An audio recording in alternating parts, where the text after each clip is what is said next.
and write Amazon a big check every month. Yeah. Yeah. And what, when did you say you left the company? How long ago? Late 15. Yeah. Okay. Got it. Isabella, did you have, Yeah, I just wanted to make sure I understood some of the description of the overall breakdown for a second. You don't mind me asking. So is it that about 45% of revenue is one-time services, did you say? Or did I mishear? It's a little bit less than that. I would say it's probably more like 35%. It was higher in the past, but I'm assuming the trending is, as Acquia tried to push more and more to the channel, they've sold less and less services. So I would estimate that about 35% of their revenue is one-time services. Okay. And this is, again, there's like kind of like a consulting type service that would be doing implementation. Exactly. Okay. Yep. Yeah. Okay. And then when you think about just competitors to what Acquia provides, I'm not sure I've seen a brief list of anybody there, or is it do they exist, or is this a truly unique service? I'm sorry, can you answer it again? I missed that, sorry. What would be Acquia's competitors? Oh, yeah, so I think Acquia would say their number one competitor is Adobe, with Sitecore being sort of, number two.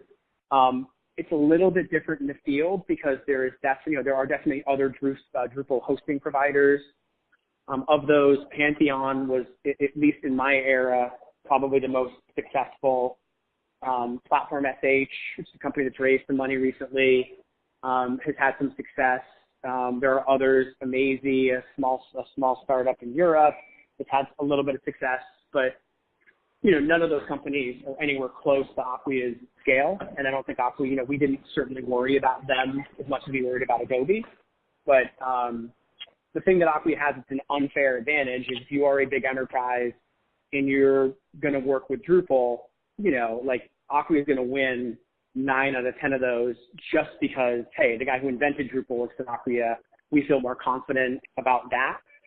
And, that's an unfair advantage that Acquia is always going to have in this market is they have Dries, and Dries, carries a lot of weight because he's the guy who built it, right? So.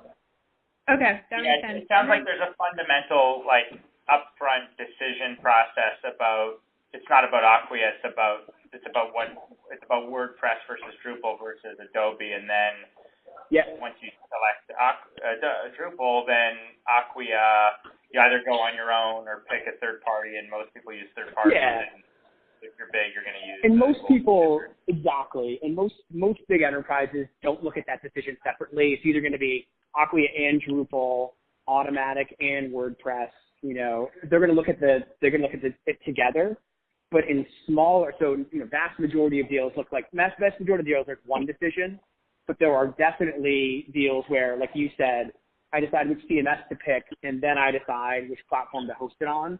Those are smaller customers, but certainly that's a part of it too. Yeah. The outlook, sorry, go ahead, Isabella. I'm sorry. Is there any sort of concentration with their clients? Because it sounds like you mentioned a few companies like NBC is a big user. Yep. Things like House of Reps, I also read uses them. So is there any definitive concentration? Yeah, there is. So media and entertainment is probably the biggest vertical for both Acquia and Drupal. Drupal's done well there, and Acquia's done really well there. I think on top of that, you've got financial services for Acquia. Life sciences is big. Government has been big. Drupal was famously used for the White House site in the Obama administration. The Trump administration switched it to WordPress, which was, I think, somewhat painful for Acquia. Acquia had a big presence in the Australian government, which I just found out last week. They've now moved to a different Drupal hosting platform other than Acquia, which is interesting. So I think it's probably those: media, entertainment, financial services, life science, and government. And I guess the fifth would be education. Drupal just dominates higher ed. Not a lot of money there for Acquia necessarily, but there's a lot of higher ed users